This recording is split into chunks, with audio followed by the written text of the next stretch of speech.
It's actually 10 years that we've introduced our first generation of electric trucks to the market. And there's a reason behind that, is that we actually believe that electrification will be the end game for city trucks. We believe that electromobility brings the strongest value promise for city transport, since it solves both the air quality issue and both the noise, and providing a good value promise when it comes to the CO2 and the climate change issue.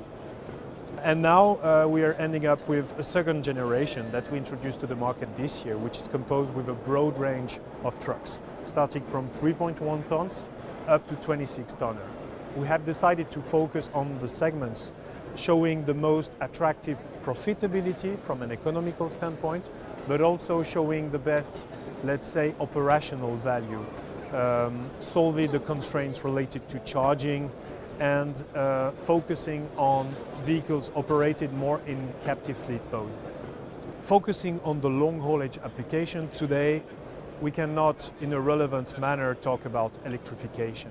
It's too early. The infrastructure is not yet ready. The battery technology does not enable it.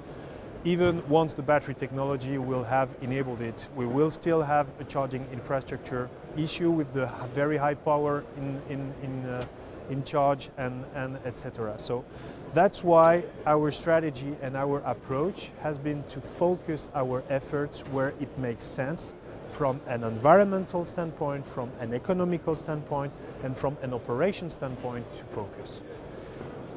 This is also an application on which the, let's say, internal combustion engine, whatever it is, diesel, gasoline or natural gas, is used in a very inefficient manner.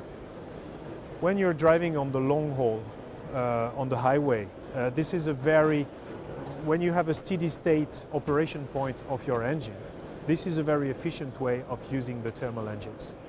When you are in the city doing start-stop, accelerating, braking all the time, this is a very inefficient way of using thermal engines. And this is also one of the reasons why it has a lot of sense to electrify this kind of truck. Hydrogen is definitely a good solution. This is pretty clear in the sense that hydrogen will enable, in the future, once we will have access to green hydrogen, to cut down CO2 emissions, while providing a good value promise to the transport companies when it comes to range and when it comes to operational flexibility, because with hydrogen you solve the charging issue. You don't need to immobilize any longer the trucks, you just charge it like you refill your diesel tank today. So we actually believe hydrogen is definitely a very good solution, but looking at the maturity of the hydrogen industry right now, we don't believe that electrification will start by hydrogen. We believe that electrification will start by battery electric solution, and we believe that hydrogen will come in a second time once we'll have reached, let's say, the critical mass of electric vehicles, and once we have touched upon the real infrastructure issue, charging infrastructure issue that are coming when we will have introduced massive amount of full electric trucks on the road.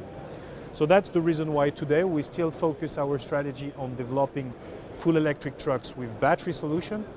We keep an eye and a very attentive eye on the development of the hydrogen solution to be able to plug the hydrogen and the, let's say, fuel cell solutions, fuel cell brick, the technology brick, to our BEV, battery electric vehicle, once the hydrogen industry will be ready for that.